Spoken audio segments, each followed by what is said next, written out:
Welcome back to the shop. Today I'm going to demonstrate how I draw up my design to turn these 2-inch thick blocks of cherry into my Bible carve with a base. Alright, I saw some questions about how I put the base on the bottom of my Bibles in VCarve and not having to edit an extra component to the bottom.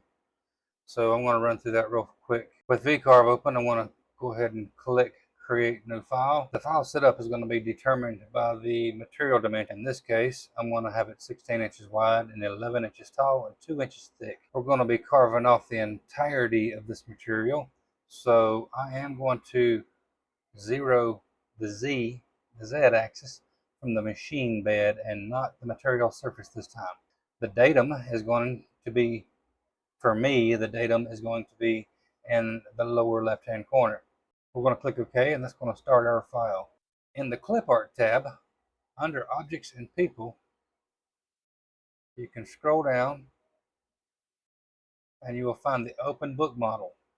This is a free clip art model that comes with VCarve.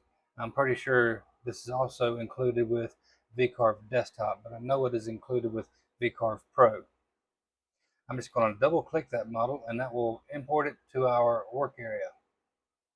We'll just stretch this down to fill up our material with the model. And depending on how much base you want, you can move this around to your likings. I want to scoot it down a hair for this case. And I want to take this node and I want to drag this part up. This will give me more room to work in extra text. You can use your arrow keys to shove that around too. Now I'm going to go to my Components tab. Under Components, I see my Open Book model here. I'm going to double click that. We can see that the model is less than an inch thick. Our material is 2 inches thick. If we want to set that just a little bit more prominent, we can go with 1 1/4 inches. And if I hit OK, what that did, that just made this model a little bit thicker. Now that our model has been brought in, I can go to my Toolpath menu. In the Toolpath menu, if I go directly into my 3D roughing toolpath with my 1/4 inch end mill selected, we're going to mill out this entire piece of material. So I want to go to Material Boundaries. By default, you might have Model Boundaries selected, but we're going to come down and check Material Boundaries. Then we're going to go ahead and calculate that. If we preview this toolpath, we will see 4, 5, 6. It takes about 6 passes before it actually gets to the model. And if we pull our view down, we can see that it does leave us a base, but it is extremely thin and it will probably get milled away during the finishing pass. So that's not what we want. If I close this, I'm going to go to my material setup at the very top. If I click Set, you can see that when we bring a model in, by default, it puts the model at the bottom of our material. That's not what we want to see.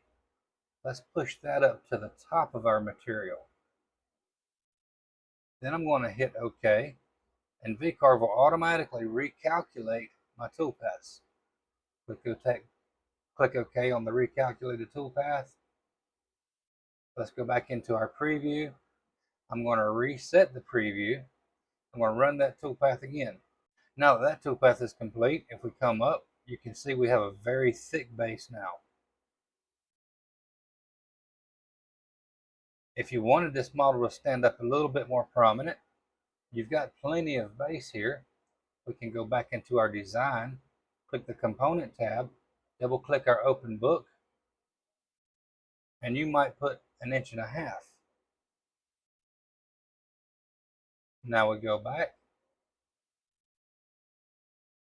to our toolpath setup, make sure that our model is at the top of our material. All toolpath is successful. Let's view that toolpath again. Reset our view.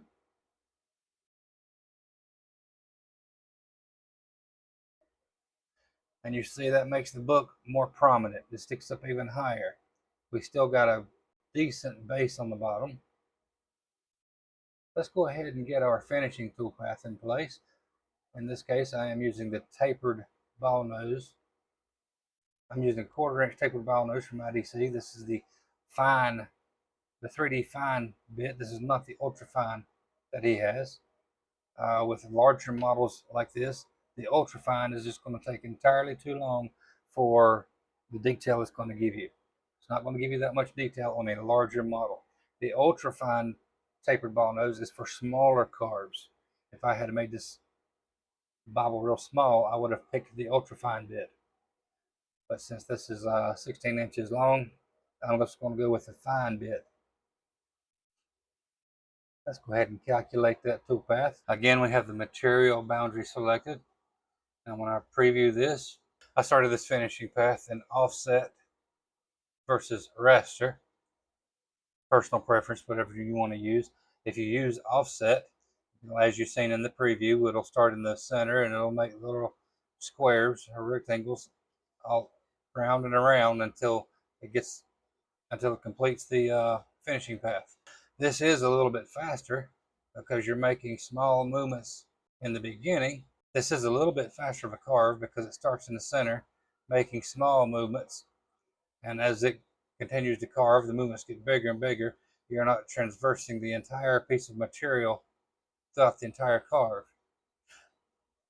But as the bit is making its small squares around the material, it's going to go over, stop, down, stop, over, stop, up, stop.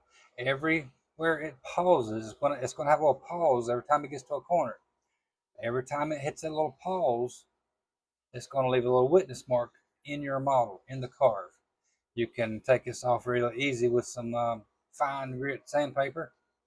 It comes off extremely easy, but if your model has a lot of detail, it might be a little bit tougher to get in the crevices to get that removed.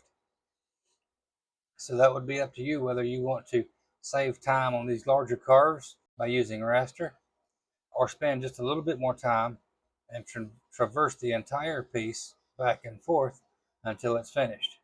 It does not add that much more time to it, but of course the larger you create your carve, the more time it's going to add.